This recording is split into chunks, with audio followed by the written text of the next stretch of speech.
Hi guys, good day. Welcome back to our channel, Florimar's Tutorials. Ngayon po guys, ituturo ko po guys kung paano mag-edit gamit ang PixArt. Yung gagawin po natin, tatanggalin po natin yung backgrounds gamit ang PixArt. Guys, ito lang guys ha. Open lang natin yung PixArt guys. At hintayin natin mag-loading yung PixArt. Wait lang, hintay lang po tayo guys. Maganda guys kung hindi ka mag-online guys para mabilis yung pag-downloads niya. Ito na guys. Pindutin mo lang yung plus. Then, pumili ka ng all photos. Diyan ka sa all photos. Pwede mo pindutin yan sa all photos. Ito yun lang yan guys. Yan. Una, yung tools. Itry natin guys yung lasso tools guys. Yung lasso. Ito yung magagawa ng lasso. Tingnan nyo ha. Yan yung lasso. Pero once na magkakamali ka, pwede siyang mawala yung lasso tool. Kaya napakahirap gamitin yung lasso tool.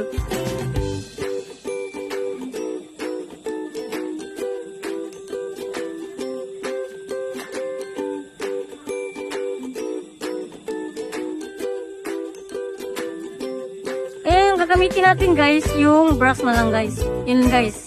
Yan lang gagawin mo guys. Basta brush yung gagawin mo guys. Kukulayan mo lang kung anong bagay yung gusto mong kukunin. Kukulayan mo lang guys. Tapos, iris kung magkalampas. Kung lalampas. Mag-iris ka lang guys. Yan lang po guys. Napakasimple lang po guys.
Maganda yung resulta ng pag-edit mo, kailangan mo guys ipagan guys.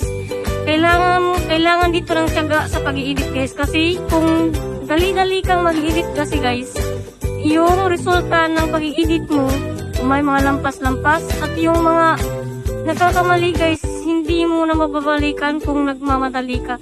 Kaya kailangan mo dahan-dahan lang yung pagkukulay mo sa mga gusto mong kukunin guys. Ganyan yung po guys.